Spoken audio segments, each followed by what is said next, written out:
Cool. Welcome to the Quick Stop Formula One podcast. My name is Nyasha, and you could have been anywhere in the world, but you're here with us, and we appreciate that. Joining me, as always, is co-host, and co-founder Thandie.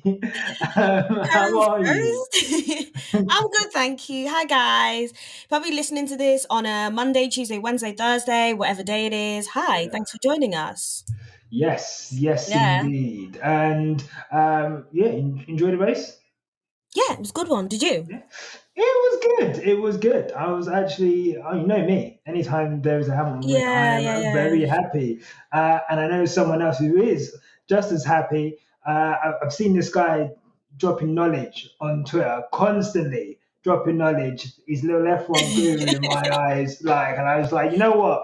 We've got to get him on the show. We've got to get him on the show. We've got Good. a man like Neil, friend of the show. How you doing? How you doing, guys? Thanks for having me on today. Look, Um, we're you happy. know, first time doing something like this, so it's quite interesting and a bit nerve-wracking at the same time. But as you said, something new for me. But this Hmm. whole F1 guru thing now, man, I'm probably the F1 agony aunt. I just seem to antagonize a lot of people who don't like what I have to say, but Oh no! I don't Well, look, I don't care.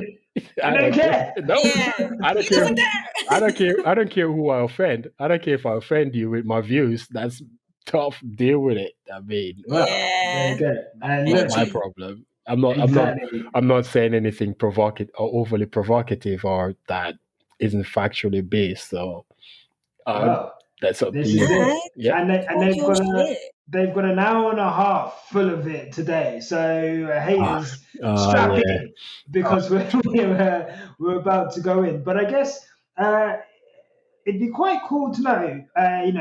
We have this podcast, and it's really cool getting to talk to fellow Black F1 fans, and it'd be really cool to know, I guess, how you kind of got into F1, and like if you follow like a specific team or a specific driver, and just kind of hearing that because we all kind of got these similarities in how we watch and view the sport, but I guess how we all got into it is all kind of very personal to us. So like, what's your, I guess, F1 origin story? Well, my origin story actually is tied into my mom, actually, Nice, because nice. she got me into the sport because she kept on talking about Mika Hakkinen, the flying Finn and McLaren. And I was like, Nice. what are you talking about? She's like, Formula One. And she's like, don't you watch it? I'm like, no, not really. And I can't remember what race it was, but it was on the Sunday. She's like, you should watch it. This was when it was on ITV, and she's like, okay, you should Yeah. watch it. And I watched the first one. I was like, well, actually, this is quite nice. So Yeah. let me get it because me, I'm more into basketball, football. I played basketball semi-pro, so I was into that sort of thing. Okay. And then she got me involved in that, and I was just like, oh, okay, cool. So I became a Hakkinen fan, McLaren fan. Nice. And when he retired, when he left, I kind of just, there wasn't anyone there that I kind of like wanted to watch or felt like I had any sort of connection to because that connection was Hakkinen and my mom. So that's where that came in. But when he left, I just watched it casually. And then at the same time, they were showing GP2, started to show GP2 on Eurosport. So I'd catch that, and then I got the wind of the kid, Lewis Hamilton. I'm like, okay, who's this? Yeah. And you start read up stories on him, this black kid from Stevenage, and I caught a couple of start watching the races, and it's like, actually, I like this kid. I mean, Yeah.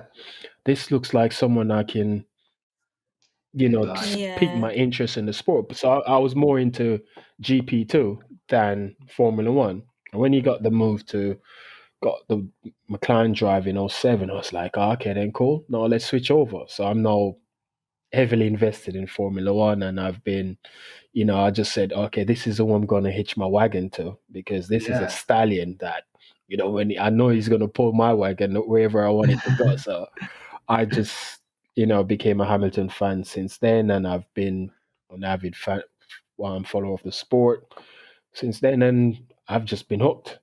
But basically, Nice. yep, Nice. I know that it's really cool that it's your mum. yeah, Yeah, Like, that's so nice. yeah. So when I see people on Twitter talking about, you get these crazy people come up with about takes about women in Formula One, and I'm like, who says that? Who has a problem with women liking Formula One? That's just nonsense. Because my Yeah. mom loves Formula One. And my mom, what I mean, she doesn't watch it anymore, but if it's on, she'll yeah, watch it.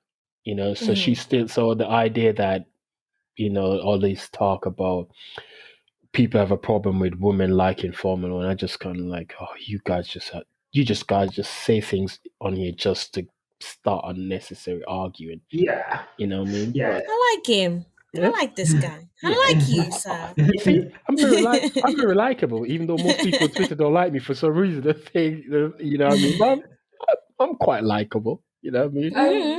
Yeah. yeah, and I feel like that today I saw after the race you had a spaces on Twitter Yeah. where there was quite a lively post-race discussion going on in there, and but there was quite a strong like black community in there as well. So I guess it must be quite nice to have that kind of community part of like supporting Yeah, like I Formula One. think Twitter giving us that facility was kind of actually a really good thing, because I was a bit apprehensive about doing it, because I didn't know how I'd come across with Mm. someone listening to me ranting and ranting about the race and what happens in the race. So I was pleasantly surprised when I did it for Portugal.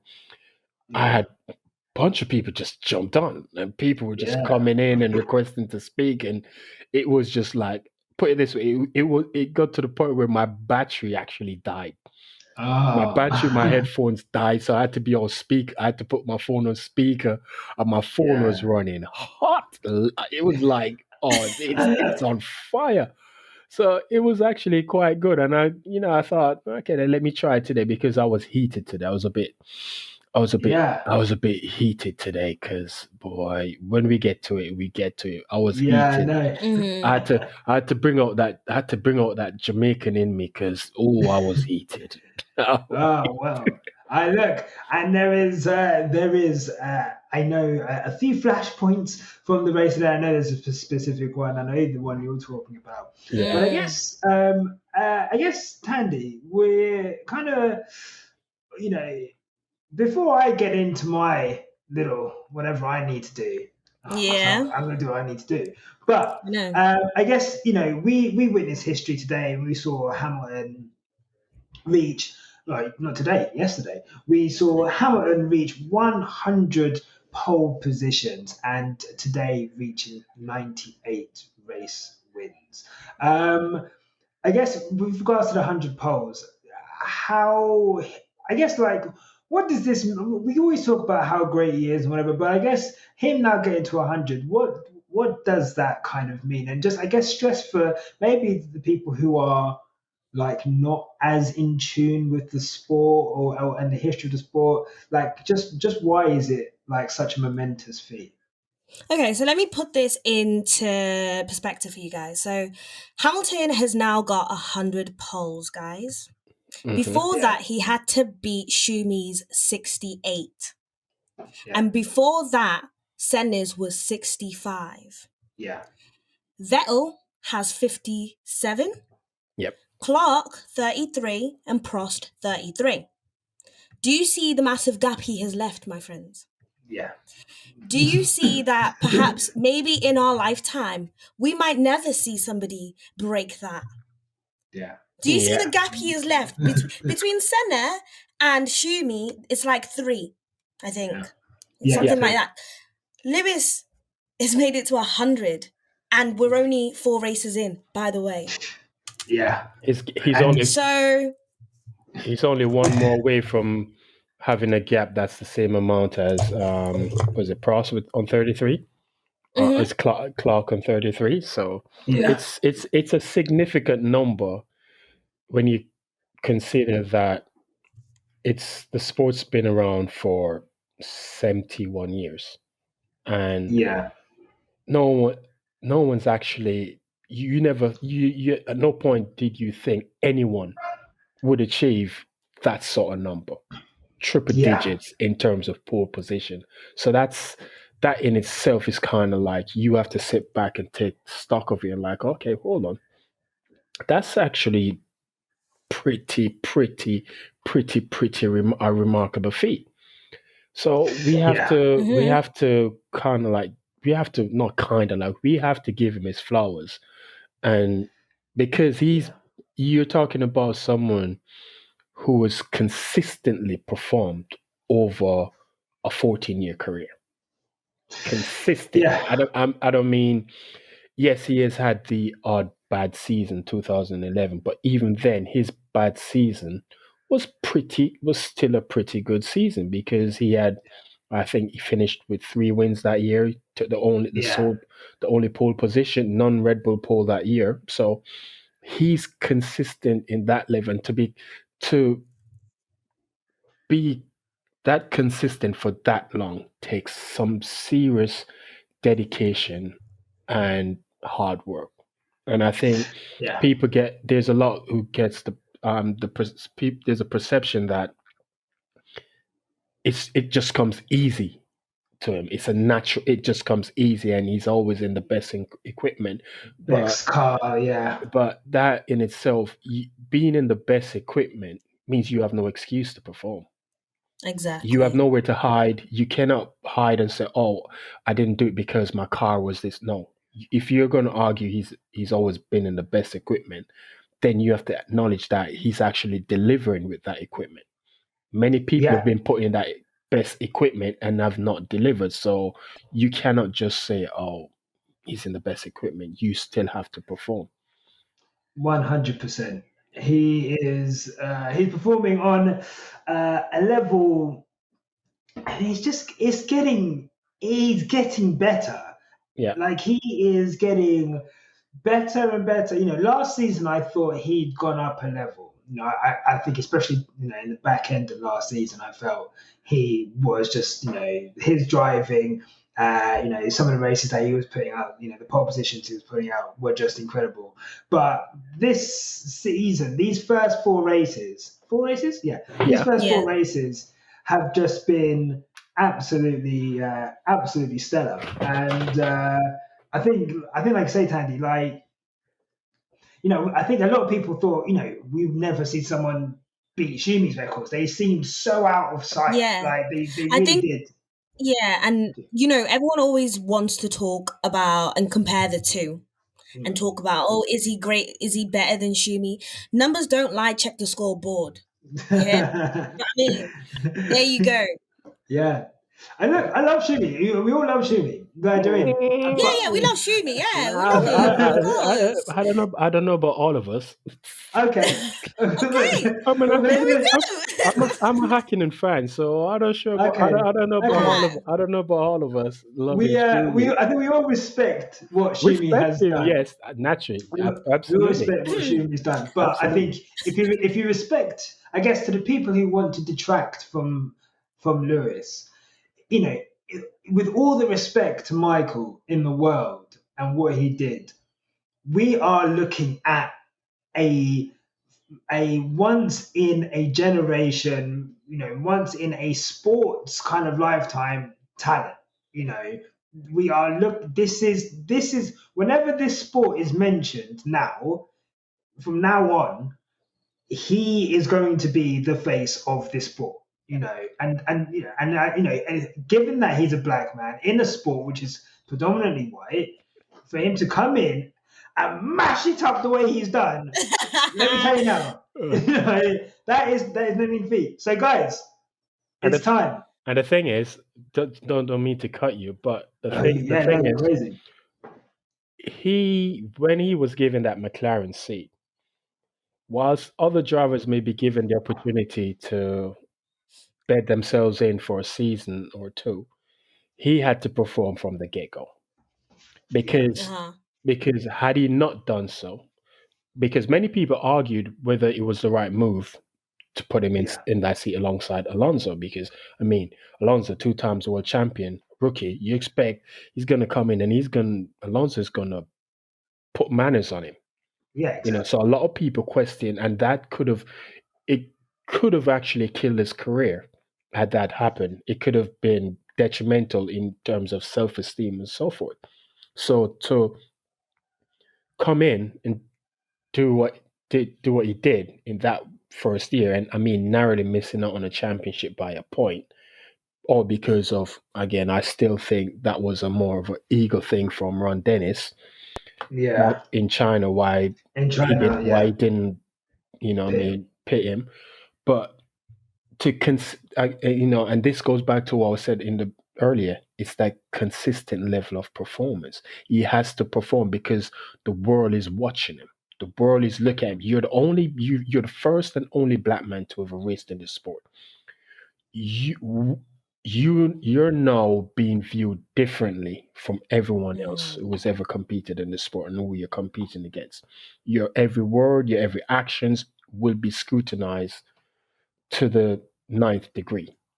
So there was nowhere for him to,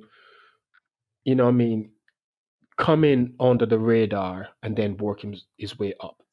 He came in at the top, and if you're coming in at the top, you're gonna have to perform like someone at the top.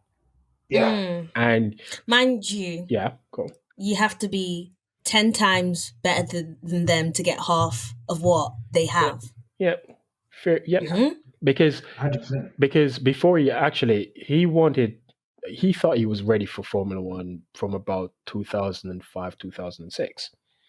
Yeah. But Ron Dennis and Martin Whitmarsh thought, no, we don't think you're ready, because his contract stipulated in terms of them sponsoring him in junior categories, he had to win every series they put him in. So he had to reinforce the Euro F3, is it Euro 2000? I can't remember which one it is. He raced against Vettel in that year, 2005.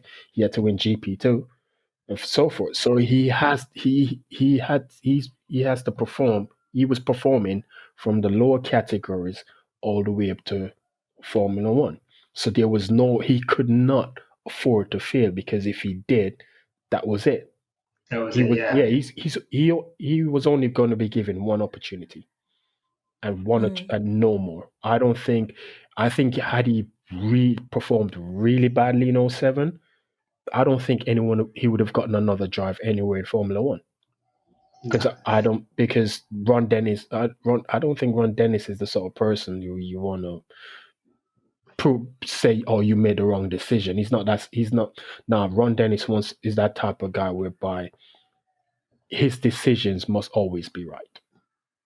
So yeah, and look, he backed Lewis, and look, thank God he did, and thank God for Lewis kind of making that work. But like I said, without that backing and without, this is not a paid driver situation. This isn't and it's crazy that we have like a British superstar who, all of the traits that British people normally love. Lewis has done it. So Lewis grew up in a council flat. He worked his way up. It's a 1 in a million chance of making it. He makes it. He's now like one of the biggest sporting icons in the world. No matter where you go, he's before, even when he was doing all the Playboy lifestyle stuff. Normally they love that. Normally, like James Hunt the Playboy lifestyle. But James Hunt is idealized for the Playboy lifestyle. Lewis Hamilton was doing. Lewis Hamilton was jet setting, going Fashion Week, all of this stuff. They hated it. They loved it, but they just didn't love who was doing it. I think that's the difference. Jensen Button, for example, he entered F1 in 2000 with a massive hype. He was touted to be the next great British driver, the next best British thing. And he was glorified for his playboy lifestyle and all the things that he was doing, but he wasn't delivering. But it was never an issue. It was never an issue Yeah. to the British public because it's Jensen Button. I mean, I don't really want to, I mean, you know what some people are going to say when I say what I say, but I said it in the spaces today. They wanted that blonde, blue eye guy to be the face. You know what I mean? So, Yeah. and he didn't live up to that billing. He didn't live up to that billing. He spent most of his career just there. There was nothing Yeah. really spectacular about him. So there's No. a difference. And So sorry. they don't mind they don't mind that sort of flashy lifestyle, playboy, glitz and glamour. They just don't like that it's being done by Lewis Hamilton. They'll accept Yeah. anyone else doing it but him. And that's a problem. And you can't. It's strange that you're vilifying someone who's successful. I'd understand if you vilified him if he's doing all of these things, but there's no success behind it. Then you can say, okay, well, Exactly. you've not earned the right to be doing all of these things because show us the results. There's nothing there. So Yeah. it's a tricky thing, but you know what the public and the media are like. Yeah, it's a shame, but look, that will never happen here because we're here to celebrate him, Yep. and I guess he is, he is an icon, and I guess might as well stay on it because I guess let's get into the race today. 98 wins, not we're looking at a race pretty similar, I'd say, obviously to Hungary 2019, where he kind of he tracked him down. But how good was Thandie? I guess how good was the performance today? Like how I guess in terms of Lewis's performance, like why was it such a good performance from him today? For me, it just shows how good Lewis is with his tires. I think if anyone saw at the start, actually, there was a bit where Max kind of took out his shoulder. He did this thing where I'm just going. Lewis let him through. Lewis is a very good driver. The commentator was saying how it's almost like Lewis is racing his younger self in terms of Verstappen. And I don't know, I'm still questioning that comment. But do you know what I mean? I don't know about that one. But the point he was trying to make basically is that Lewis is a good driver, and the amount of safety he took, he could have that they both kind of what basically happened was Max was the inner, Lewis was the outer. And then it was kind of like Lewis let Verstappen go out of safety with a good decision to say, do you know what, I'll catch you up anyway. Do you know what I mean? Go. Let him have his fun. And I always like that about Lewis. I do always like that about Lewis. And today, again, he just displayed just sportsmanship, goatmanship. Do you know what I mean? Like, this guy, it was good. It was great. It was great. Yeah. And Neil, like just picking up on something Thandie said there, like that I guess that maturity from Hamilton in his racecraft is something that I guess has really been at the fore. I'd say in like the last 3-4 years, especially. He's rarely in an incident where I guess like Imola, I'll say he'll make contact and come off second best. Yeah, I mean, it goes back to what Thandie said about it's maturity. And I think a younger Lewis would have probably, that move by Max would have probably resulted in a collision and they'd probably be both out of the race because, quite frankly, as aggressive as it was from Max, it was a bit of a dive bomb because he wasn't ahead when they went into the corner. And I think there was enough space for both of them actually to make the corner. To go through, but Max, if you look on the overhead or the onboard shot, he didn't really try to make the corner normally. He just basically, Yeah. okay, I'm going to run you wide as far as possible and take take the racing line. But Yeah.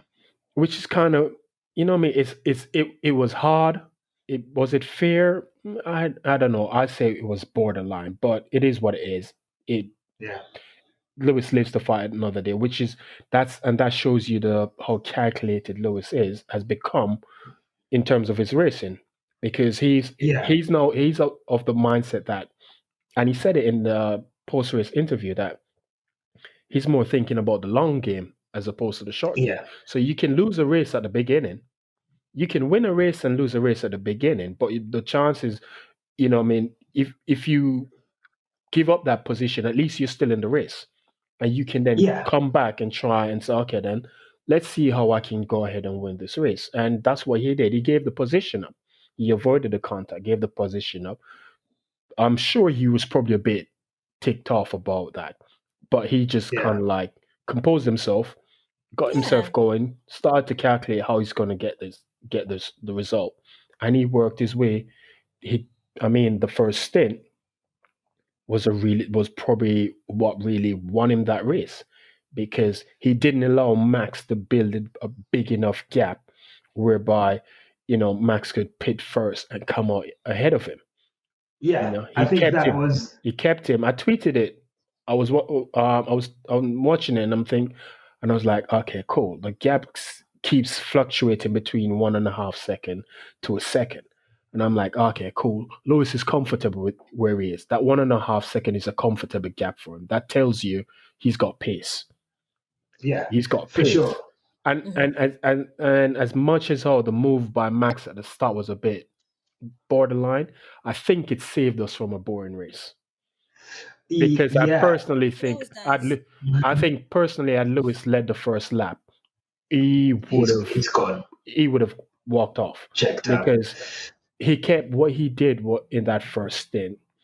He kept such a pace that Max basically wore his tires out, because Max pit without the team actually knowing he was going to pit.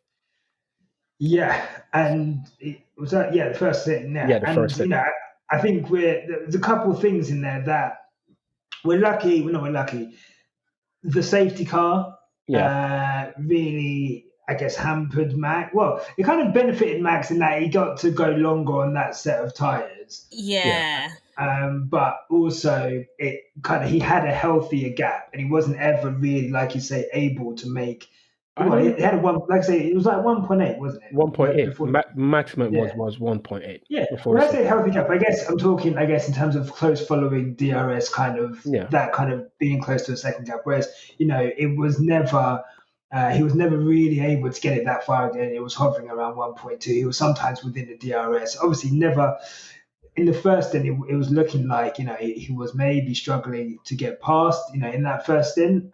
But yeah, obviously Verstappen coming into the pits before his team really were ready for him, and then losing 2 seconds in yeah. the pit stop.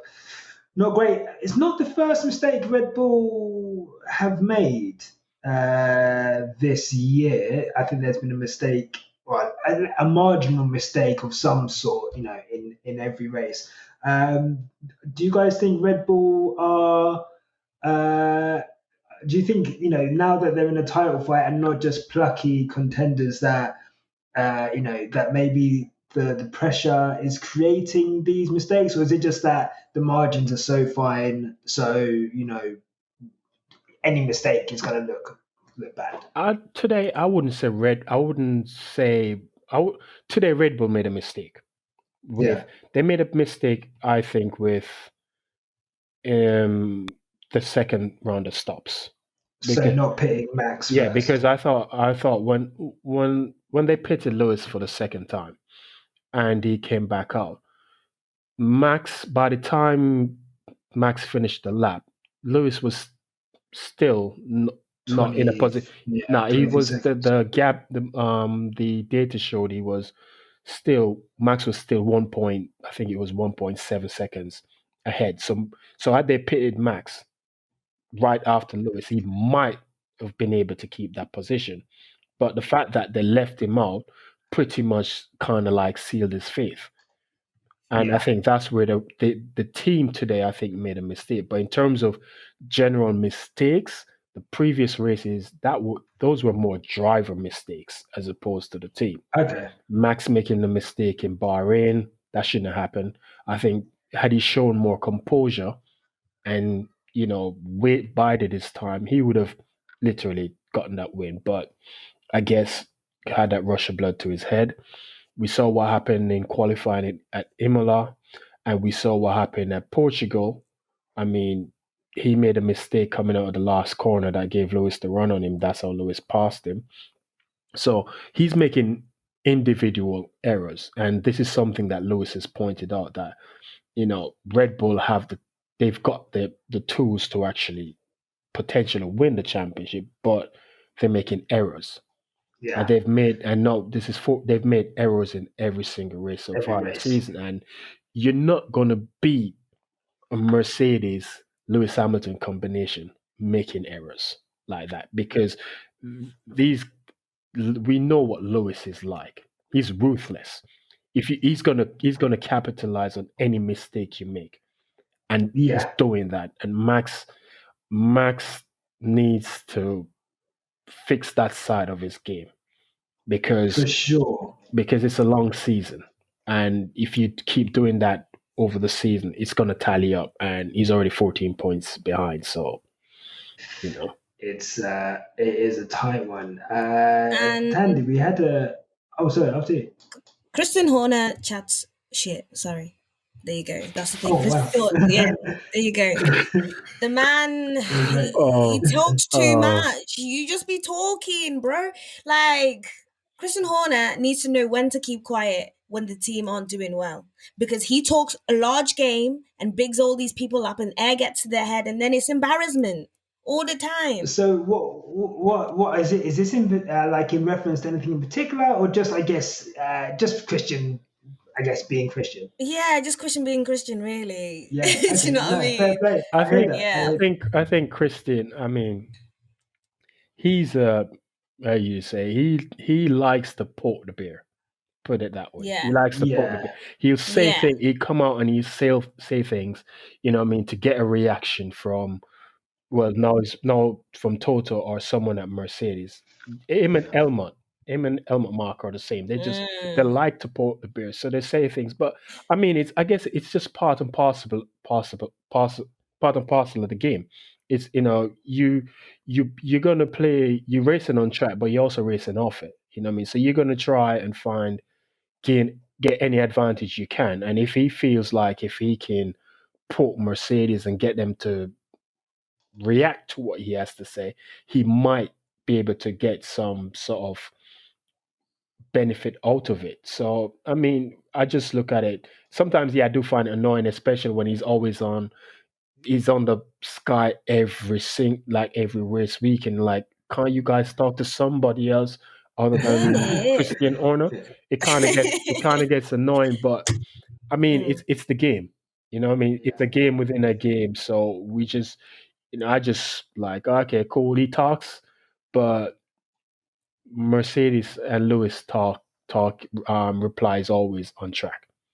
Yeah. And So that's on period. yeah, Love And that that. is on period. yep. So we had a tweet from Daisy who asks, and I guess we're on the subject of Mercedes and Red Bull.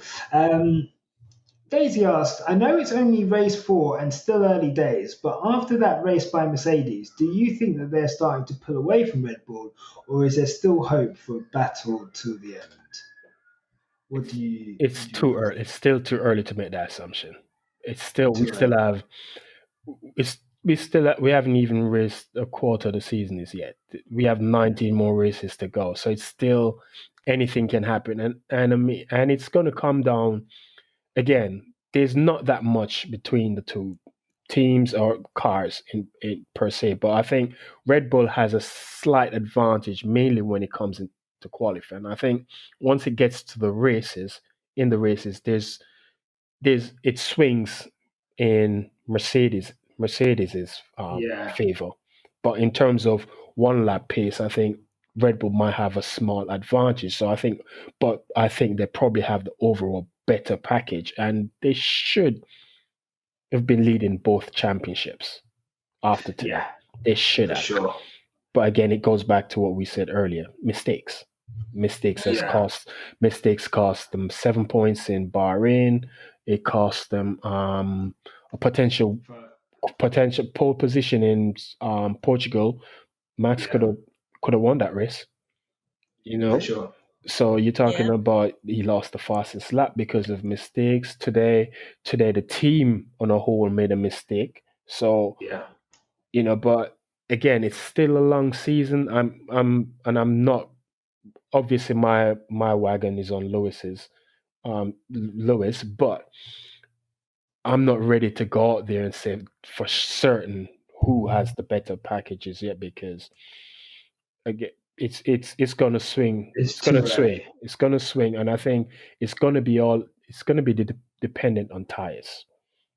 Okie dokie. Tires. I think that's. I I was like I was that. actually going to say that I'll stick my neck on the line. I think I don't think Red Bull have got it. The reason I know no, but the reason I say that is I think you're right in that we are too early in the season, but I think I think from a small sample set, what we're seeing is whether it's Mercedes, whether it's Lewis, between the two of them, they are much kinder on their tires than the Red Bull, Verstappen and the Red Bull is. And if we're talking about races where they're going to be within a tenth, 2/10 of pace of each other, and probably closer in race pace during the race, then I just think the tire preservation that Lewis has.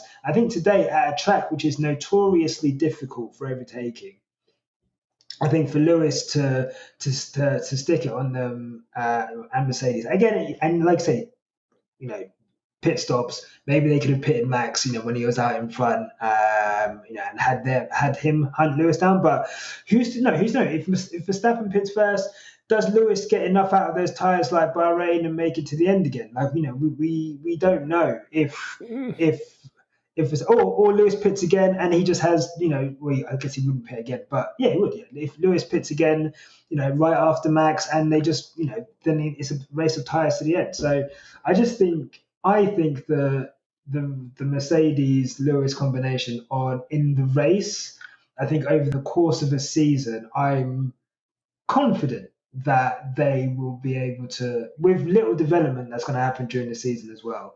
I just think they're going to be able to have enough. I think to over and if Perez was like closer and maybe Red Bull would be able to utilize Perez, maybe that changes things. But at the moment, the way it is, I can't see it. I can't see this pattern changing unless Red Bull find maybe a bit more pace. Perez positioning today allowed Mercedes to Yeah, pull to that two do stops, that Yeah. strategy yeah, on Max, and he needs to step up. He's gonna have to, in the races do better, because he has his highest finishing position so far has been what, fifth. So yes, yeah, he's gonna, because if Mercedes continues to run a 2-1 Lewis Bottas against Max up front, 9 times out of 10, they're gonna be the one. Mercedes is gonna be the one that comes out on the on win top. with the win in the end. So he's gonna have to get up to speed and qualify much better. He's gonna have to Yeah, start qualifying a lot better, because apart from Imola, he started what, 11th. He was in Portugal. He was down. I think it was eighth or something like that, and I yeah, think he qualified eighth again this weekend. So he's gonna have to qualify better, and he's gonna have to maintain positions at the start of races, because he seems to be yeah. dropping position. And Dropping, yeah, once you drop position, and the front two, with the pace that the front two, Lewis and Max has, it's going to be impossible for him to close that gap back up. So he's going to have to qualify better.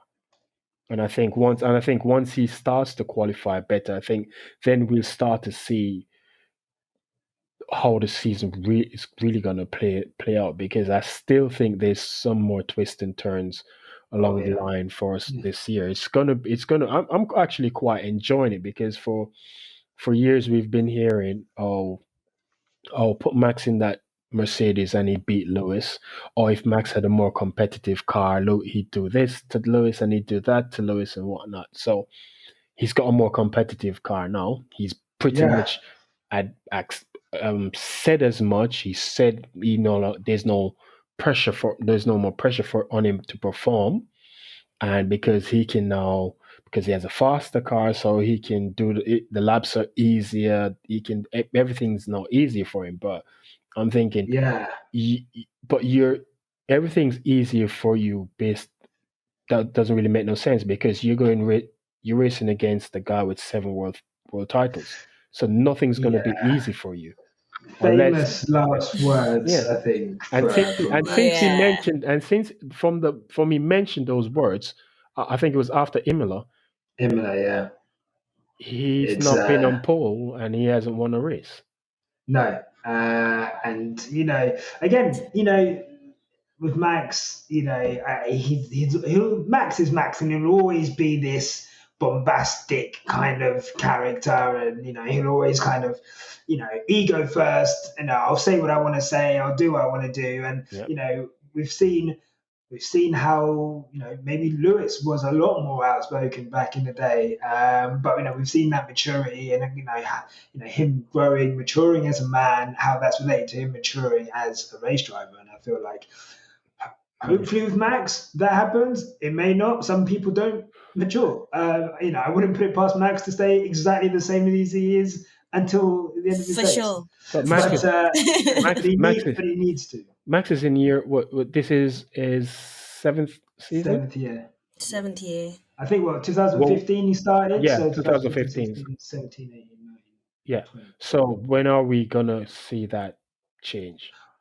Well, I feel like Yeah. When are we expected to see that change? Because he's in year 7. You'd think by year 7 he'd be a bit more less braggadocious. Because I I think feel like to cut him some slack, he's still only 23 years no, old. sorry, So no. He's 23. Yeah, he's he's 23. 23, These guys are 24. Yeah, but So Oh my yeah, but goodness. experience trump age. oh no, for sure. So But we can't say, oh, he's 23, but he has 7 years experience behind him.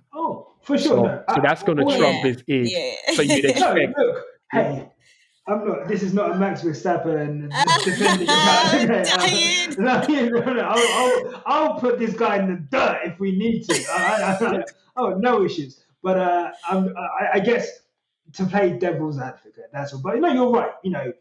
And if anything's going to make him mature, it's going to be. Getting his ass whooped by Lewis Hamilton. Thank you very much. There we go. Teacher versus student. Getting his ass whooped by Lewis Hamilton. That's what's going to let him realize, because now remember when Nico said in Portugal that Max is now starting to realize just how good Lewis Hamilton is. Rather than just take it on board and just like, all right, then cool. He had to reply, oh, I don't need Nico or anyone to tell me how good Lewis Hamilton is. I'm racing against him. I'm like, dude, just sometimes you can just not reply to certain things. You can just leave it as it is. You hear it and it's like, all right, then cool. That's what he said. Okay, that's what he said, and just leave it at that. But not everything requires a response, and I think. But don't get me wrong, he's very talented, and he's very, very, very quick. And I think had Lewis not been in F1 this year, he'd probably win every single race this year. Yeah, no, personally, I think he'd win every single race this year. Oh, you don't think Valtteri Bottas would step up? Nope. Relax. Nope. Relax. For those who are listening on Spotify, that was a joke. But look, let's round out this part, guys. I've got to do this. Club Nash is open, baby. Club Nash is open. Now get your drinks out. We're going to raise a toast. We're going to raise a toast. Club Club Nashi. So obviously I'm Nashi. It's my club, but it's for all LH fans. You can We even do hear it that, bruv. To Lewis Hamilton, what a to guy! Lewis Hamilton. I'm drinking. What an To absolute I'm, player! Lewis. I'm drinking cranberry and orange juice. I No, love that's fine. it. Club Nashi, we drink anything, baby. It's fine. Anything, baby. Anything. Look, Lewis Hamilton, LH fans, we're out here. And look, what a performance. So I wanted to do. Mm-hmm. Look, it's great to have. We've had the Lewis discussion, and I think we. What else can we say about him? But let's get into our star drivers and let's get into the donkeys. So I'll go. We'll go Thandie first, and I'll go with you, Neil, and we'll get a star of the day each. Not Lewis Hamilton, because Oh obviously. man. Well, I mean, literally just spent 45 minutes talking about him, so it can't be that. So Thandie, I'll go to you. Who's your star driver of the day? Not Lewis Hamilton. My star driver was Ricciardo, actually, because Nice. guys, he did really well today, don't you think? I was really quite scared because obviously, I've been watching him. You guys have been talking about my disappointment each week, and I said this week, if he does not step it up or do something else, I said did I was say gonna that. leave. Yeah, I said I was gonna go, but You yeah, did. he did so He's gonna leave well. the pod. It would have been I said 4 I'm podcast. leaving. I'm out. And he was at one point he was actually at fifth. Fifth was it? Yeah, directly behind Leclerc. Yeah, I think he was. Yeah, He and then was. I yeah, think. he was, and then he pitted and he lost it. But good on him. Well done. Do your thing. Well done to do Do your your thing. It thing. was. And you know I think it what? was a. It was a. Yeah. Sorry. Carry on. Sorry, and do you know what's quite interesting? As you said earlier with Spain, and I'd actually heard Daniel say this earlier on an interview. He was going on about how, with Spain, it's not very fun because of the overtake situation, but they actually train, they do a lot of practicing on the Spanish Yeah. track, Testing. a lot of it. So they know it. Yeah. So really and truly, Yeah. guys, this is just my opinion. This is the perfect time for you to kind of gel into your car. Remember this conversation we were having about how a lot of these drivers kind of aren't familiar with their car. This is somewhere where you know all the knucks and turns. This is a perfect time for you to gel into your car. And I think everybody really did a really good effort today in doing that. I think there wasn't really anyone who, well, okay. But you know what I'm saying. You know what I'm saying. No, for sure. It was. Yeah. It was. It was definitely for sure. I think you're right. I think. Mhm. I know Neil, you may have something on that, but I think that I guess in terms of, let's say if we're talking about the Daniel Ricciardo stock, right? Yeah. The Daniel Ricciardo stock has risen from It's where risen. it was after qualifying. I think 16th in Portugal and finishing 9th.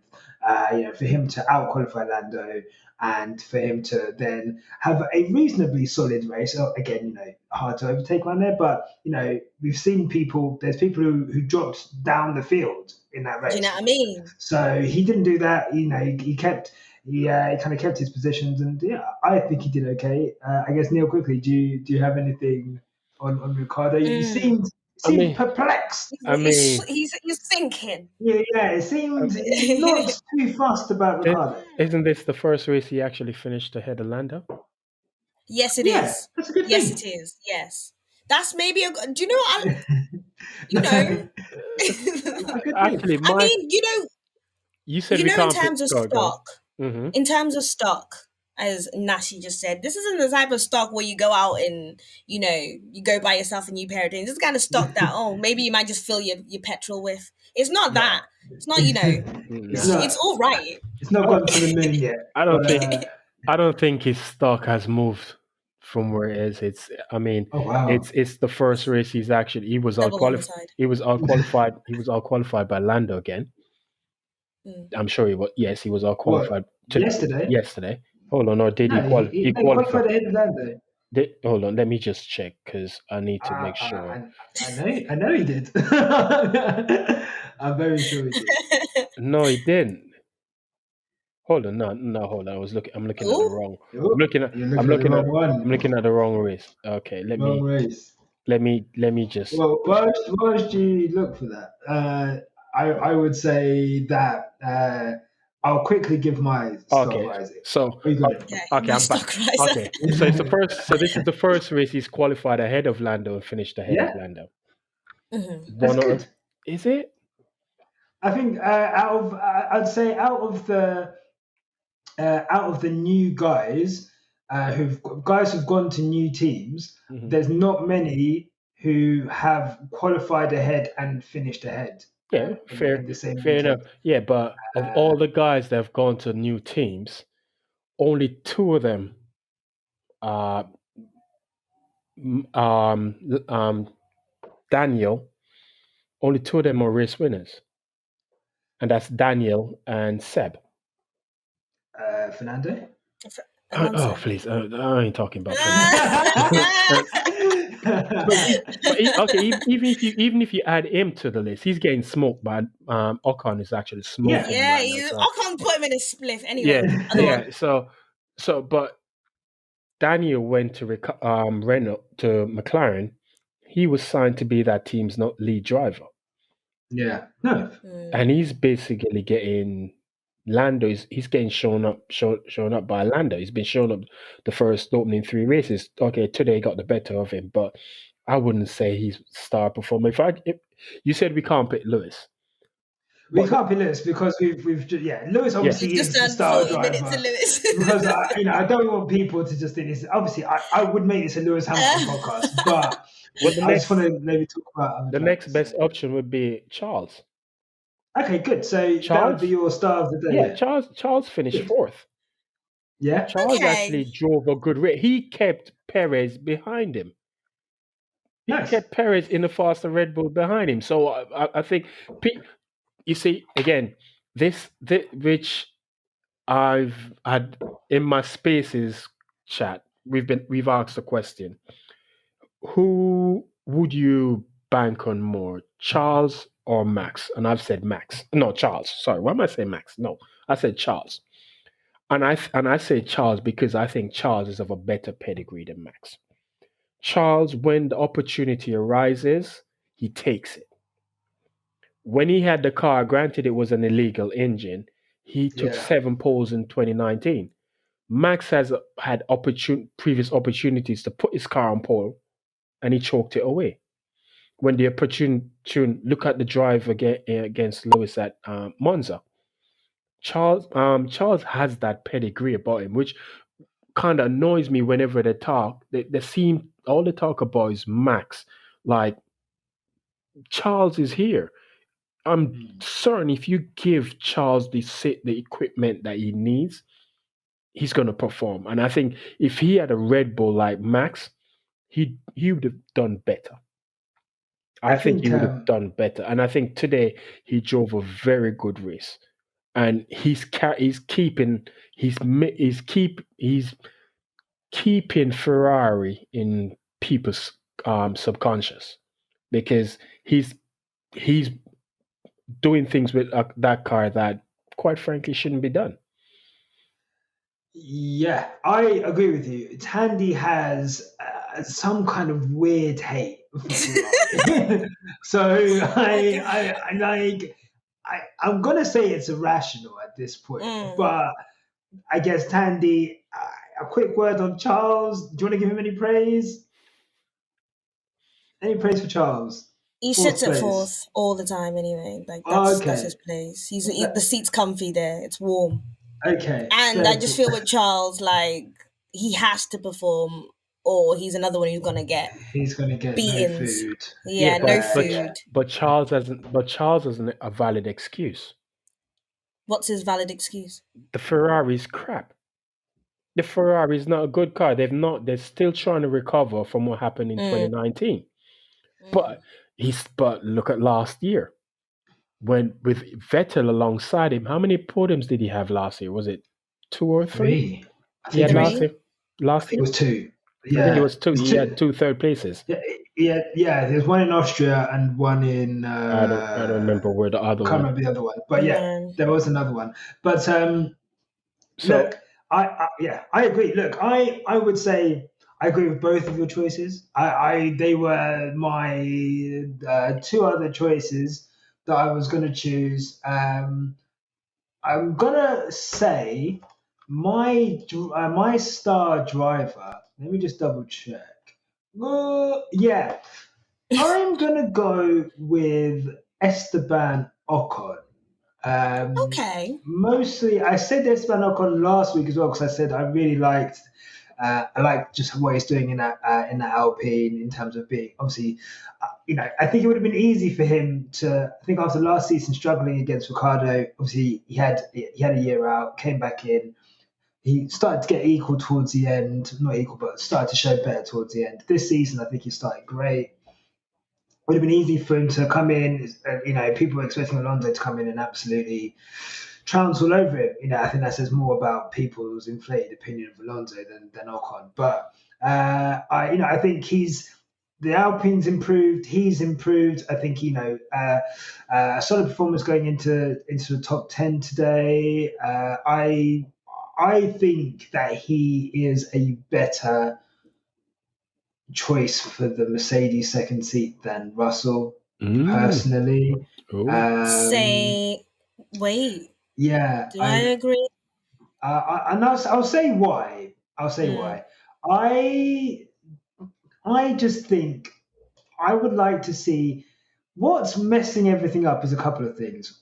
One with Russell, the Sakhir Grand Prix, obviously last year has obviously it was amazing and he should have won and he could have won and that's great.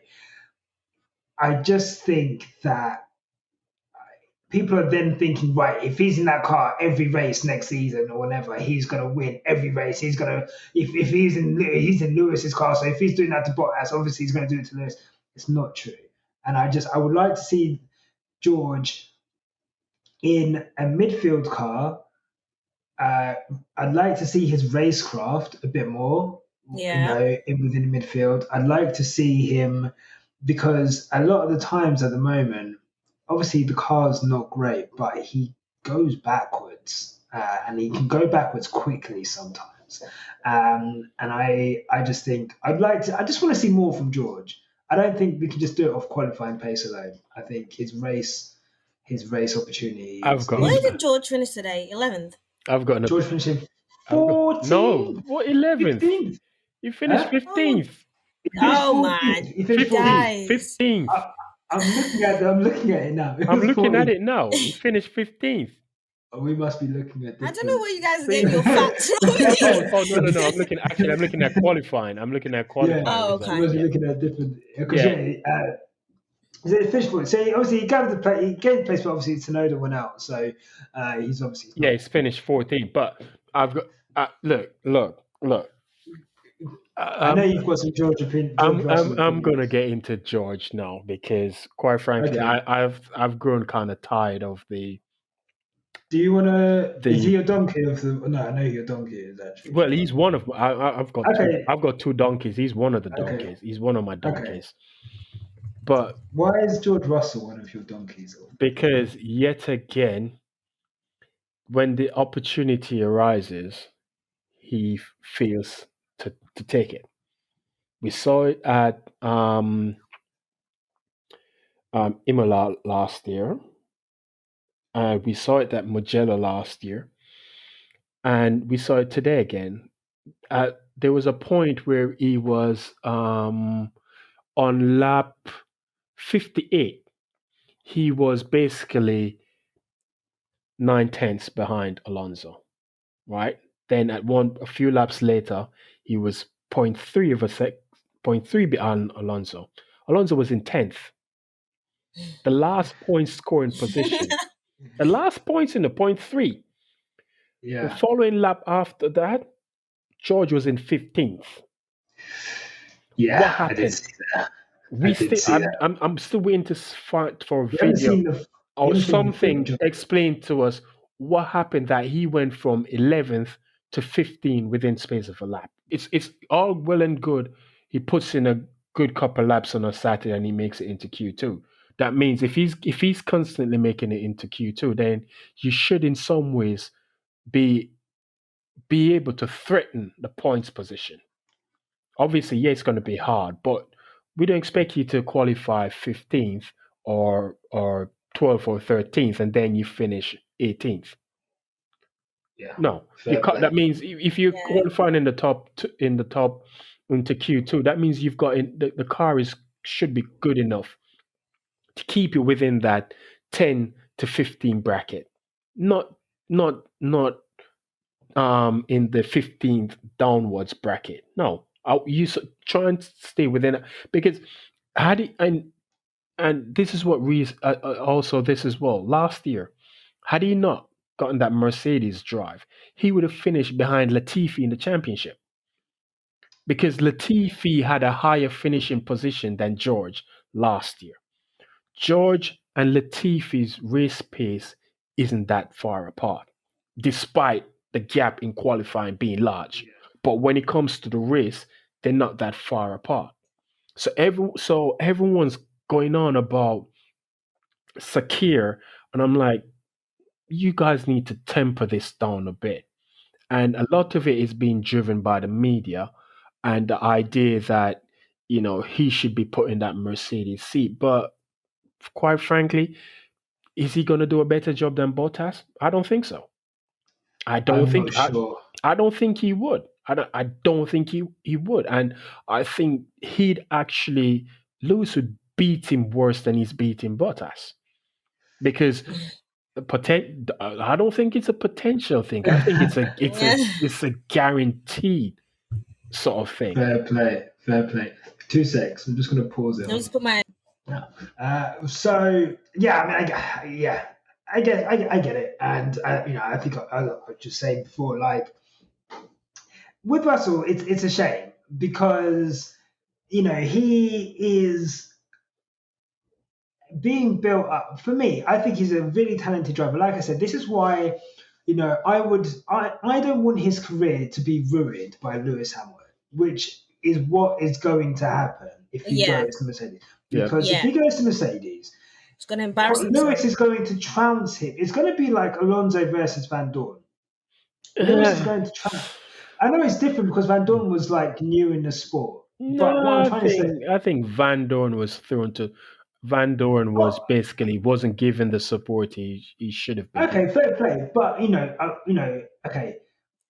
As much as we go on about the Red Bull seat being a toxic seat, or whatever, Toto is going to have expectations of George, and maybe for one season it will be fine for George to maybe lose qualifying 23-0 and to be beaten quite comprehensively in the races. But at the moment, Mercedes are operating with a solid driver who they know will be in third place. Mm-hmm. They know that. When George comes in, it's a completely unknown quantity. We don't. It's not like last year when they had a clear advantage over everyone else. They were the fastest car by a country mile. So him going into that car, dominating at a power-hungry track like Sakir,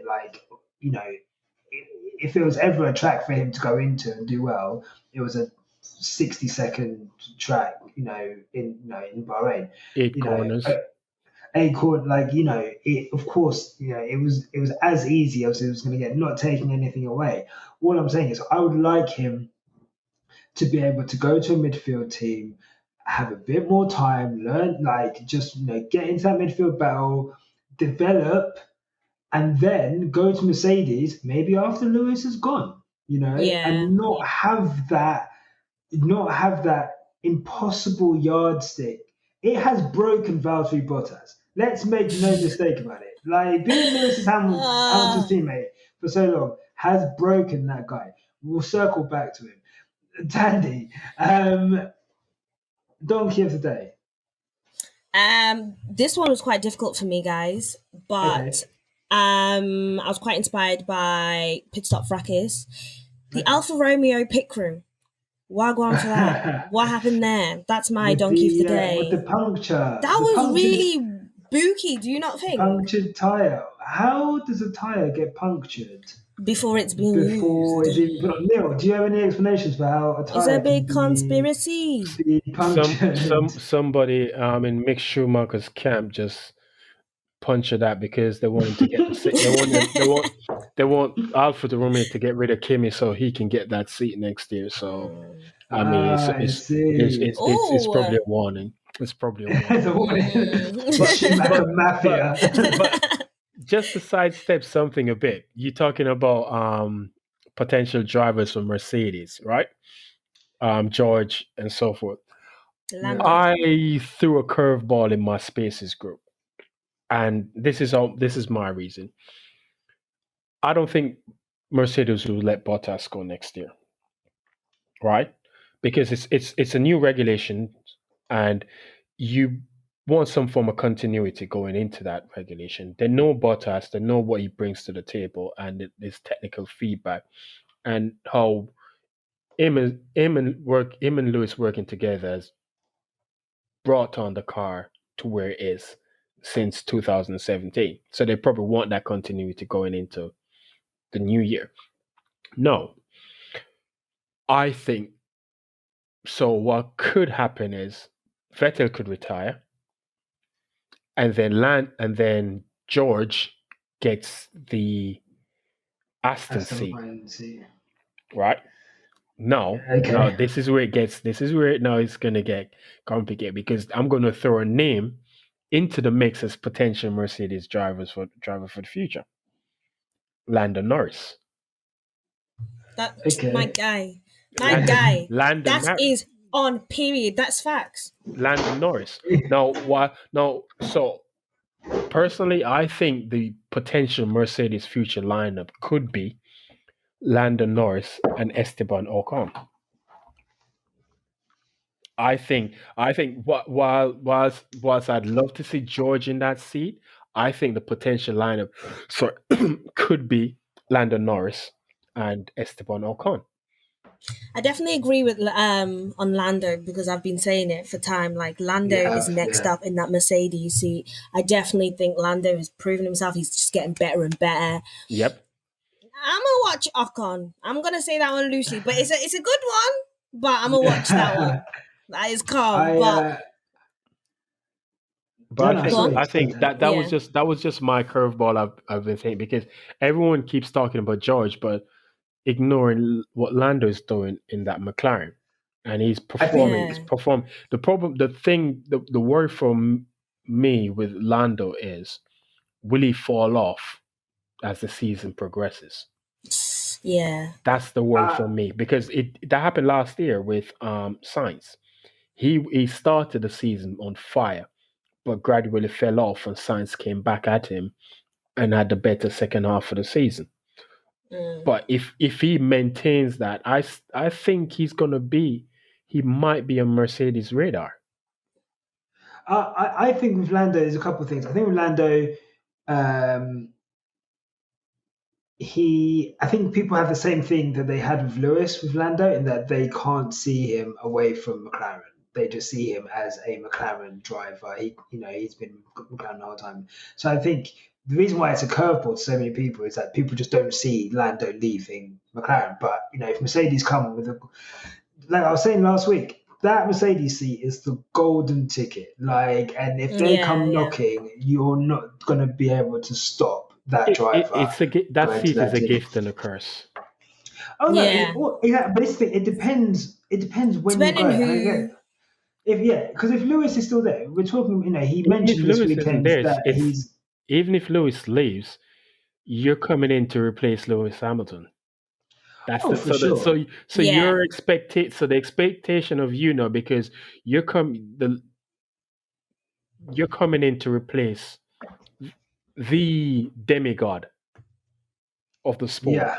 So Mm. you can't come in and perform anything below, say anything that's below 90% or 95% of what he No. normally gives.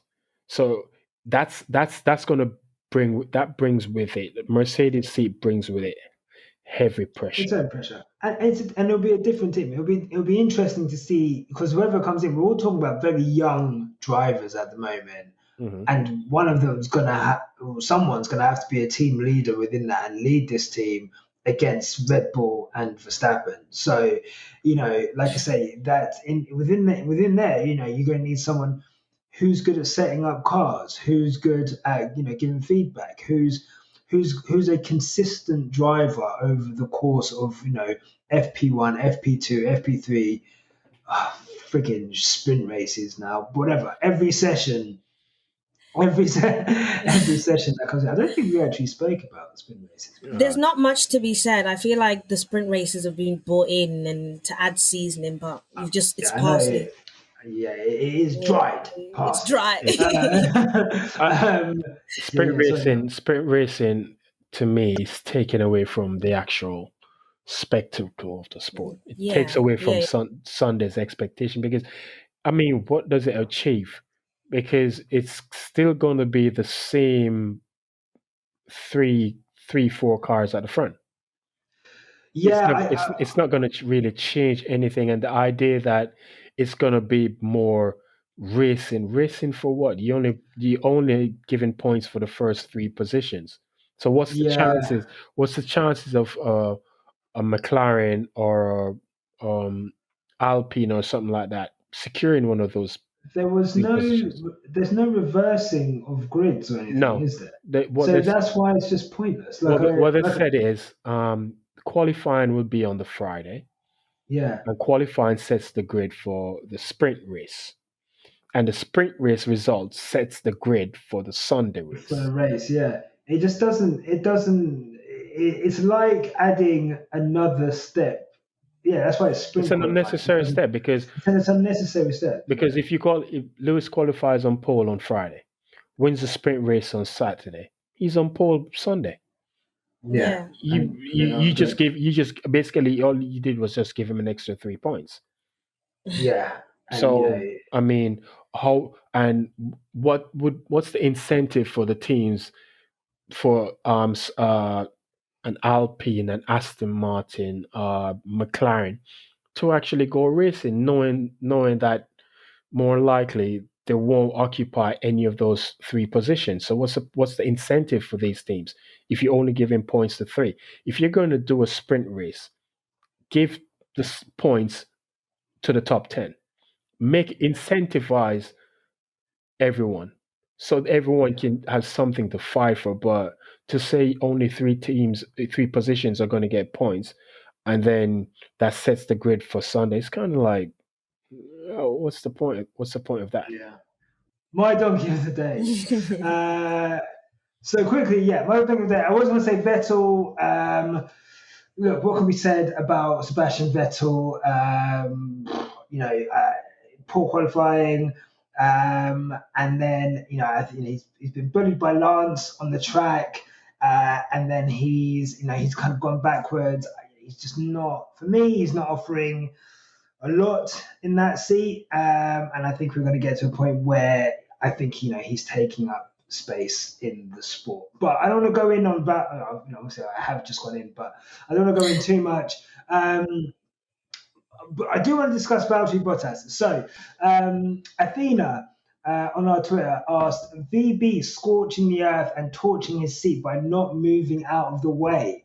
Valtteri Bottas said that he with regards to for the team orders, obviously he was asked to move out of the way. He was on a completely different strategy to Lewis, and he said that obviously he didn't move out of the way. Lewis had to pass him, on the track. He said that he is running his own race and he is not there to move out of the way. Thandie, I know you've had thoughts on Valtteri before. I guess what's your take on the Valtteri Bottas situation at Mercedes? And is this either a sign that he's been told that he doesn't have a seat, a sign that he's going to lose his seat, or is this just a case of Valtteri throwing his toys out the pram and the team will kind of, like Neil says, I guess, carry on and move forward as normal? Okay, so Valtteri Bottas, as we mentioned last week, it's a Cain and Abel syndrome. For those who don't know Cain and Abel, don't know the Bible story, two brothers end up killing each other. One kills the other, doesn't he? One kills the other, yeah. Yeah, so Cain killed Abel. Cain killed Abel. So I honestly do believe that Valtteri Bottas if given the chance, would strike the first knife into Lewis's back. I think Valtteri Bottas wakes up at 3 a.m. in the morning with the shakes and he starts screaming Lewis in his sleep or something. This guy lives rent-free in his head. Lewis, when he goes to these next races, doesn't have to book a hotel because he lives rent-free in Valtteri's head anyway. The race that, comfy. The race that he speaks of consists of just him chasing Lewis. And I think Valtteri Bottas needs to play his role. Second driver. Play your role. Move out the way. Just do that. And it's at this point, it's as if we're forcing him to be there. No one's forcing you, my guy. Please leave. The door's there. Next year, I don't want to hear about that guy. He's rude, guys. And do you know what's mad about? Do you know what I said about Valtteri Bottas? Right, I get really heated because I'm getting really sweaty here, right? Valtteri Bottas, I would maybe have some sort of courtesy towards him and not call him a bum all the time. But he doesn't even seem like he's a nice guy. He doesn't come off as a great person. Obviously, I still have a real big issue with him not kneeling. Yeah. Do you know what I mean? So from there, I just think, just move out the way. And do you remember that? It's that comment again that just runs to my head when he was like, to whom this may concern, fuck you. No, fuck you, Valtteri Bottas. Okay? There you go. There you go. Wow, look. That is excellent. Yeah. I cannot wait to clip that and put that on social media. Neil, I know that Valtteri was one of your donkeys. Well, I assume he is the other one. Yeah, he is. That wasn't George. Why? He got me. I got heated today, man. I was a bit because the way he fought Lewis, despite being told, look, don't hold him up, just let him go, because Mercedes' policies has always been the race win comes first.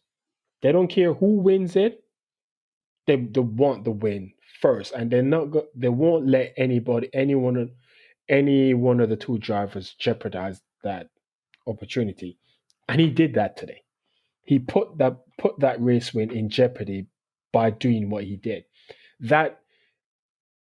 And when they got to turn 10, Lewis literally had to pull off a Portugal maneuver on him. Yeah. Despite being told, do not hold him up. Just let him go. You're not in the same race. Let him go. But apparently he asked for a different and alternate strategy, and he wasn't given one. So apparently he was still a bit annoyed at that. But I'm thinking, why would you be annoyed? You were given first dibs on the pit stop, and Mercedes policy has always been leader gets first dibs on pit stop, and you got the first dibs on pit stop, and that allowed you to jump Charles, right? So why would I didn't see the need for what he did. And then to turn around, this is what he actually said. This is what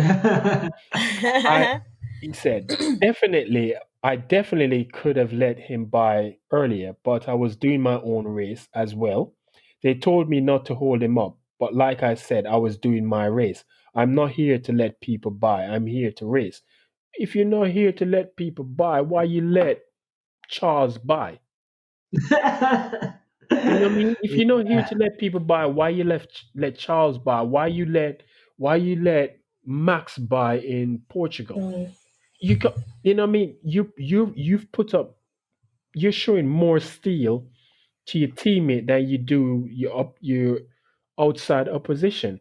And I didn't like what he did. I just thought, look, dude, just let him by. Let him go and chase down Max, because that could have cost them the win.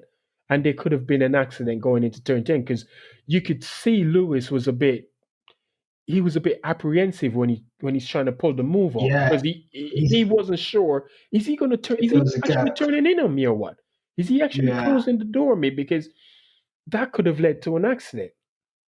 And then if that led to an accident, then what are you going to tell Toto? Oh, I'm doing my own race. I said it. They would have replaced him with George for Monaco. So it was a bit.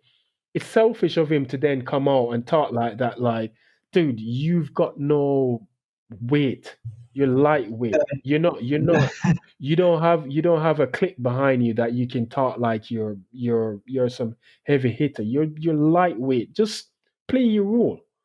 You were, you know what I mean? So don't come out, and I'm sure behind closed doors, Toto is probably going to give him a bit of telling off, because I'm sure he was a bit, annoyed at it. And that really got me heated today, because I'm like, dude, what the are you doing? Just let Yeah. the man by. And then, what's even worse, when Lewis passed him, he stopped on the next lap. So Yeah, that's why are you gonna fight him if yeah, you're gonna yeah. if you know you're gonna stop on the next lap? Whatever time you lost to Charles, you were gonna get it back, because you're gonna be on the better set of tires. I So think yeah. what Sorry. was that all about? And it just really annoyed me. And I think I saw your video last week, and I saw Thandie went after him. And I've always tried to be objective in my views of him, because I Yeah, think, who is of all the talk about he's not good enough to be in a Mercedes, and so forth and so forth and so forth, who is doing a better job than him as a second driver in no any one. other team? No one. The Red Bull second seat is cursed. Mm. Why Mhm. is the Mercedes second seat not cursed? Mercedes doesn't have that problem. Bottas is doing what he needs to do. He's finishing on the podium. He'll get you poles, and he'll get you the odd win. That's all Mercedes needs from him, because they know we've got the ace in the hole, which is Lewis Hamilton, and we can bank on him winning 7, 8, 9, 10 races a season. So if Bottas can give us 10 podiums a season, we'll win the constructors. That's how they look at it. And Yeah, right now he's performing better than Perez. So the idea that so I wasn't one of those that said, oh, he needs to be replaced. I'm like, he's doing what Mercedes requires of him. They've won the last 4 constructors. So why would you want to remove him just so you can put George in to see what George you want to see potential over actual results? Because that's what it is, they're banking on George's potential as opposed to what Bottas is actually doing. The results are there for speaks for themselves. He's finished second in the championship 2 back-to-back seasons, so I don't get it. But today for me was kind of like, dude, okay, I'm gonna have to start looking at you with my third eye, because you sketchy. You Yeah. sketchy. You sketchy. you know what? I think for me, this is a continuation in a series of really poor judgment and execution from Bottas, and this idea. I thought it was really telling at Russia last year, where he was responding to people online, and he was, and Yeah. I think Bottas feeds or tries to feed off hate, and he listens. But the problem with feeding off hate is that you have to consume it, Yeah. and you have to consume everything, all these bad things that people are saying about you. He's taking them in, and he's listening to people, and people stupidly, idiotically. In fact, I think I might actually make a whole video about how the media try to, because no one's beaten Hamilton since 2016. They're trying to say, oh, the only way you can beat Hamilton is the same way Nico Rosberg did, is get under his skin. You gotta make him make mistakes. And it's like, so Valtteri is listening to these people say this season. Okay, I'm not gonna kneel. I'm gonna start. I'm not gonna move over when I need to move over. You know, last season, him giving a toe to the Red Bull, well, he got away with it because Lewis Hamilton decided to do a practice start in the pit lane. Otherwise, Lewis Hamilton is bolting away, and he wins that race by about 20, 25 seconds. I think You're talking Valtteri, Russia, isn't it? Russia, sorry, yeah, Yeah, Russia Russia. last year, yeah. So I'm just saying, Valtteri, the Cain enabled thing, he is obsessed with, instead of focusing on his own racecraft, which, by the way, is poor. Yeah. Like, it is Yeah. poor. He's Yeah. not great, and this has been a problem with Valtteri since he came to Mercedes. Coming through traffic, he's always had issues. Making overtakes, he's had issues. Uh, his tyre management, awful compared to Lewis's. He, and these two things, his combined racecraft, awful. Head games, not working. I just think he's going for broke this year. He looks like a man who's going for broke, and I think Mercedes would like to keep him because they like the harmonious part of it. But the moment it stops being harmonious, then really, what do Mercedes get out of it? The reason why I was going to say, like, I was going to give him my donkey, but I'm not, is that, and I think, Neil, you hit the nail on the head, is that Sky Sports, people call him he's not a number two driver, he's like a 1.5 driver. Yeah. In that he's not Barrichello, he's not Irvine, he's not, do you know what I mean, like Raikkonen to Vettel. He's not so bad that, because he's able to qualify ahead of Lewis, and because he is a race winner, in his mind, and as any top level sportsman should, he thinks that he is good enough to beat Hamilton over the course of a season. And it must be horrible to be in that seat and to try absolutely everything and still get like resoundly beaten. And that will do a lot to someone's mental health, and that will do a lot to someone's sporting psyche. So I'm just going to be, I'm not sympathetic of it, but I get it. But today I thought was, I'm going on a Rude. bit, sorry, but I thought it was stupid. Like I said, I thought it was dangerous. I thought it was rude. I think defying team orders, you're so clearly going to be overtaken, and then you pit the next lap. Like, it was just so pointless. Yeah, I'm not happy with him, I just, Especially when you consider that Lewis mentioned that at the start of the race, mm, he he yeah, he could have defended harder against Max, but he stayed left because it was discussed in the meeting that he'd give Bottas the slipstream, and we, he did that. Lewis lost first place because of that, and yeah, that's how you repaid him by doing by doing that. That just doesn't make any sense. That was just absolutely ridiculous, and yeah, that's what really got me hot under the collar today because it was just unnecessary. It wasn't needed. He's not. It's not like he was in a position where he could challenge Max. He couldn't do anything. He was yeah, nowhere because remember, um, when he came out of the pit, when Lewis came out of the pits, his first stop, Bottas was only about 2 seconds behind two him. seconds, yeah, Lewis pulled what 5, 6 seconds on him. easy, So what are you doing? What are you doing? What's the point?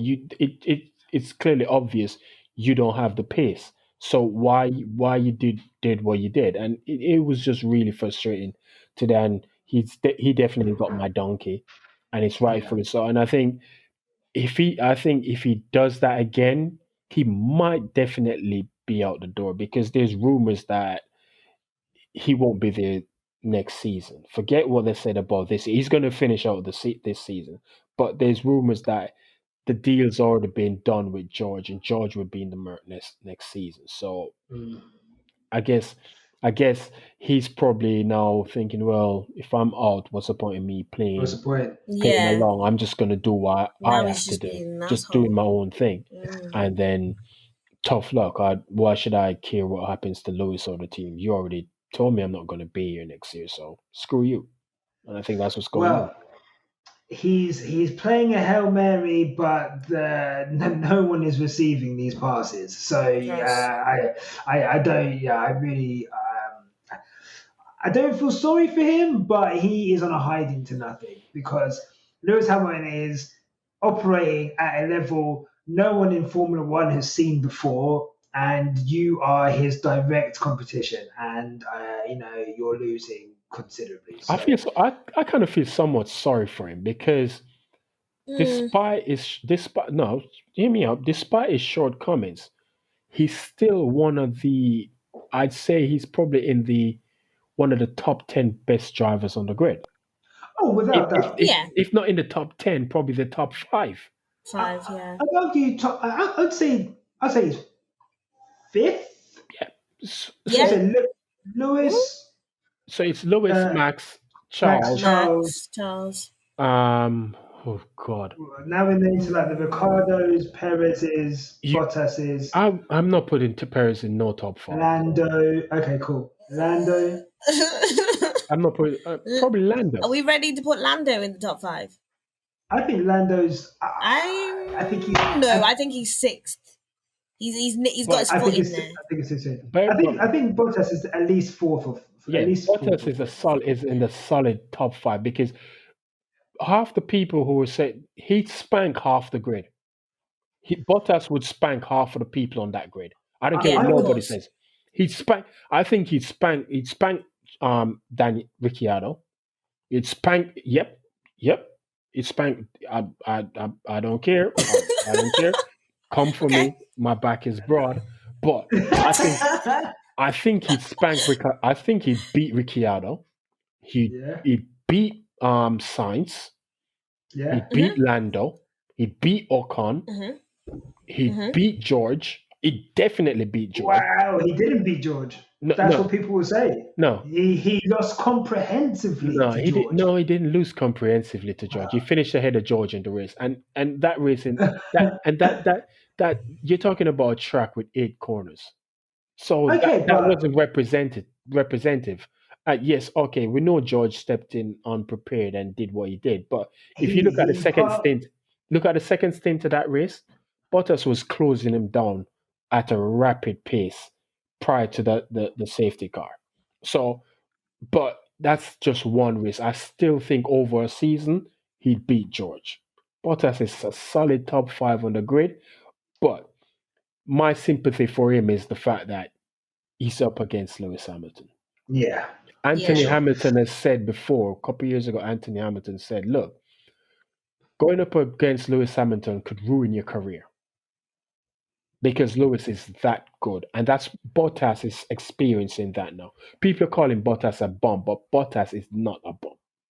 Bottas is better Thandie. than more than half the grid. No, seriously, he's better than more than half the Nah. people on the grid. Yeah.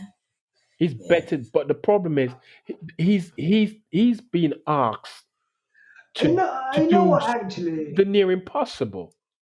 you know what? I'm gonna challenge.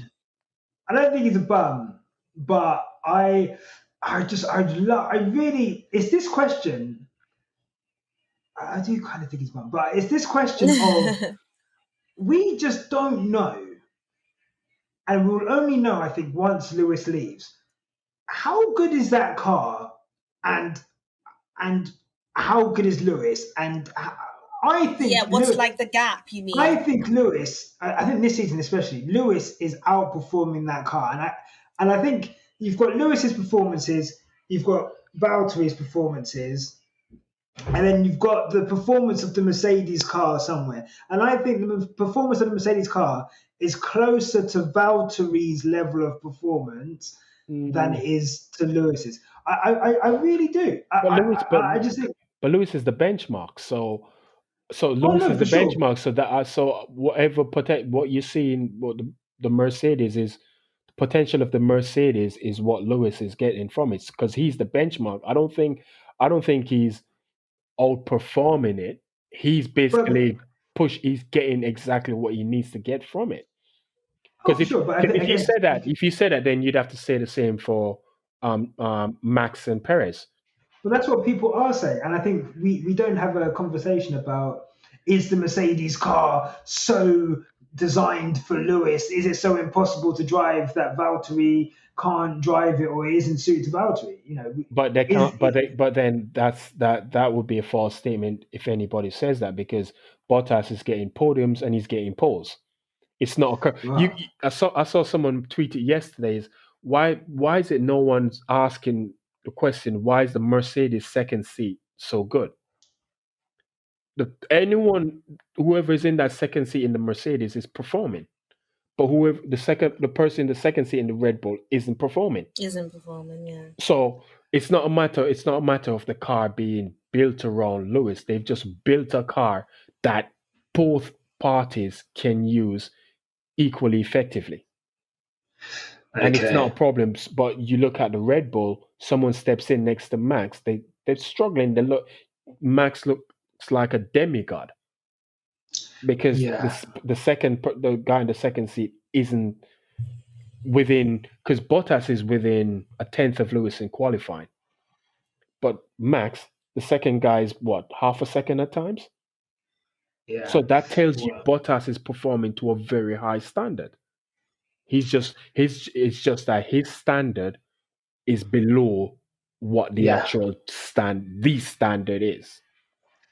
Well, look, I guess we'll see. It's going to be intriguing. This season is great in that we've got the top two, and we have got.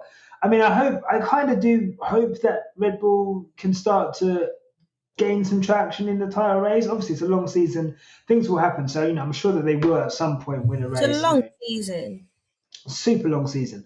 So, I'm sure they will gain some traction at some point, because I think we have, even just the race, for us to have fights for the lead between two different constructors in the first four races, I haven't seen anything like this, Since for 2012. 2012. Yeah. Yeah. So, it's great. Let's round this off now. So we always ask, what's one thing that you'd like to see in the next race? So we're at Monaco, back at Monaco after a break last year. I love Monaco. I've missed it, Yeah. man. Mm. Monaco divides opinion.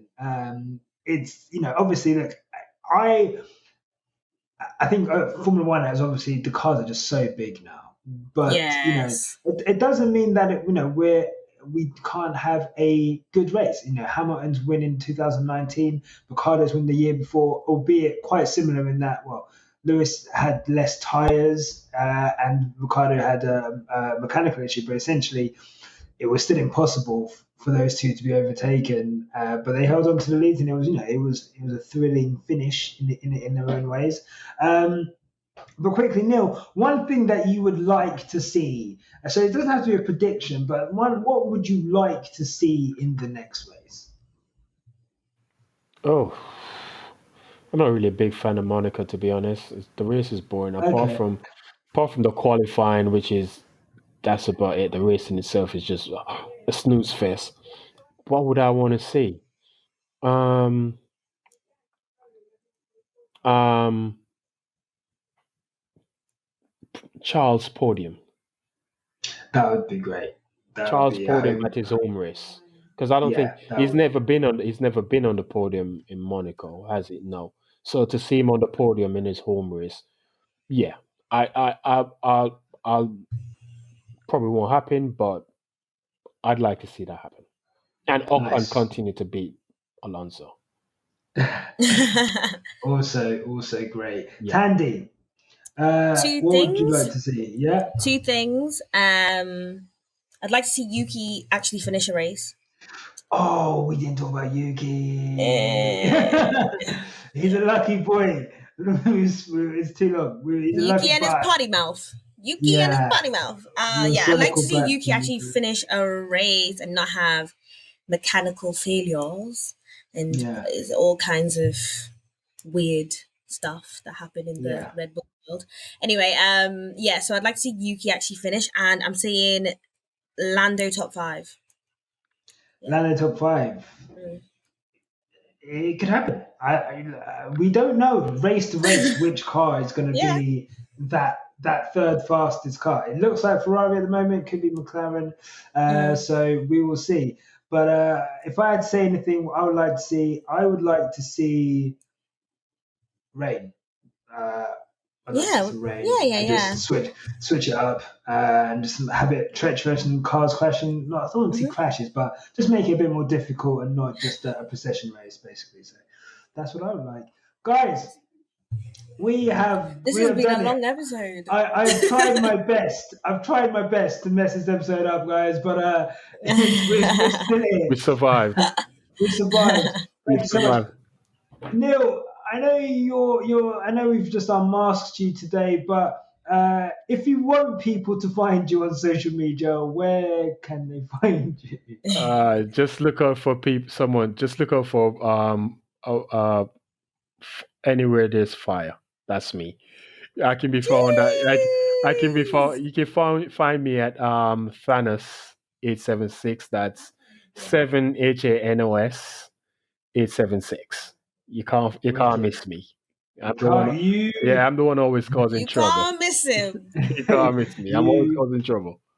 No, Tweet him. but yeah, tweet him. Tell him what you thought of it tonight. Look, I thoroughly enjoyed having you on, bro. Thank you so much. Yeah, I think I'm gonna be getting a lot of tweets now. People are gonna be like, "Oh, that's you." Well, look, from a completely selfish point of view, that is great for me. So not to worry. So thank you for coming on. I really enjoyed my that. Pleasure. My pleasure. Thank you, Thandie. Any last word? No, actually, just Lewis Hamilton, man. Yeah. Lewis Hamilton, period. Look, man. I'm Do you know just wait, so happy. Actually, yeah. It was obviously somebody's 100th race, and it was just so funny to see like Lewis celebrating 100 and Max celebrating 100, and they got him little balloons. That was cute. That was cute or whatever. Yeah. Well, you know, Sky had it all prepared. A montage. Max wins his 100th race for Red Bull after winning his.